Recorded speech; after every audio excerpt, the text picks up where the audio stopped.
it be we're all being exposed to radiations, the frequencies, who knows? But I do believe it's only going to get worse. The tensions are going to get worse, especially with everything going on in the world. Still there, Mike? Yep.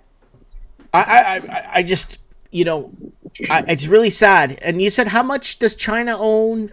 China own of Australia again? Sorry. 65%. Yeah. And ladies and gentlemen, she is being 100% truthful and honest on this, and I'll tell you why. Because I know some of the biggest iron ore and a lot of the biggest mines you have out in Perth are Chinese owned and operated too. Right? Absolutely. They even have their own private shipping ports and airports out there, so they can invade Australia at any time they want. Right. And yeah, and they're not governed and they're not sanctioned, so they're illegal to start with. This ties back to a video I made about 9 years ago. And it's a picture of Australia, like a picture of us, like Australia. And there's a little pencil eraser erasing Australia on the thimble of the video I made. And the video stated, "Will Australia exist in 2030?" That was what the video was about. I made about 8 years ago. Now, you're in Australia, you're on the ground, you're seeing what's happening. Will Australia exist in 2030? It won't be in Australia that we know. It will be by name. It will not be in Australia, I can tell you. It will be another third world country, I'm telling you. That's how far we're going down the tubes. Because, they keep promising, all these things are going to improve. Our governments keep saying to us, oh, look, we're increasing relations. We're trying to pick up the economy. We're trying to do everything we can for the Australian people. And yet we're the ones getting kicked in the guts. There, as I said, foreign investment, it's at its all-time peak. There's 800,000 houses up for auction today, and I guarantee you every single one of those are Chinese business class or people that have flown here on private jets, and they're buying them on the spot, not even looking at them. And they're paying $1 million over the reserve price. How can we compete with that? Australian proper's finished. Okay, if there's no Australians living in Australia, Australia will not exist. Australia only exists because the people that live in Australia are Australian, Australian culture, Australian, the language, the accent you guys use. You guys only exist because Australia exists because the people that live in your country are Australian. Same thing with Brazil. You go to Brazil. You go to Portugal. The people that live in Portugal are Portuguese, and that's why Portugal is Portugal. The people that live in Mexico are Mexican, and that's what makes up Mexico. The culture, the food, the people, the language, the whole thing. But Australia, I believe, by 2030 will only exist by name. And everything else of that makes up Australia, the culture, the people, the music, the food, it would just be a thing of the past. That's just me. I don't want to be negative about this, but I see Canada going in the same direction. I see the blue states of America migrating towards that and become less and less American and become more into this. I don't know. How would you... We call it multiculturalism here, but I call it invasion of the Australian waters. Because when you look at the current population, if we have a look at our census, out of our current population of about 25 million, there is only about 5 million of those that can declare themselves as true Aussies. We're made up of so many different cultures from all around the world. And why? Because they know that Australia is a good place, because they can come here and get all the handouts and all the government incentives to come here.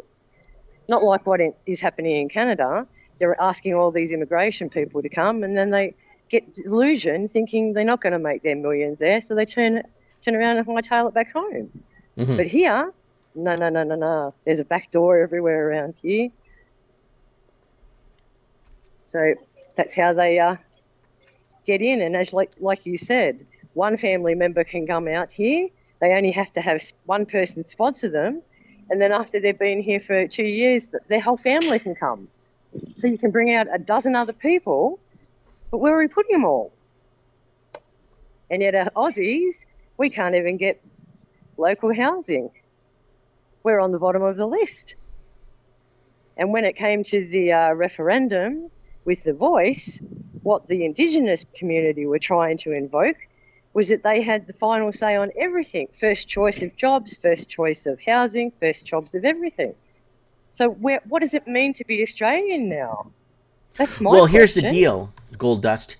You guys, the Australian proper or the European expansion built the Australian infrastructure. Now they're not needed anymore. But the problem is when you get the European infrastructure or the expansionists out that originally built the country, there's no one there to maintain the country anymore. No. And it's going to go to hell. Just like when the Portuguese left Mozambique. Mozambique was a great country until 1977, 78. You saw the videos I posted of all the Mercedes taxis, the high-rise buildings, the soccer stadiums, the libraries, the downtown, the nightclubs, the entertainment district. Portuguese left, everything went to hell because there was no one left to maintain that. Yeah, but we've got a reputation here. Don't you know that we're lazy? That's why Aussies can't get jobs now.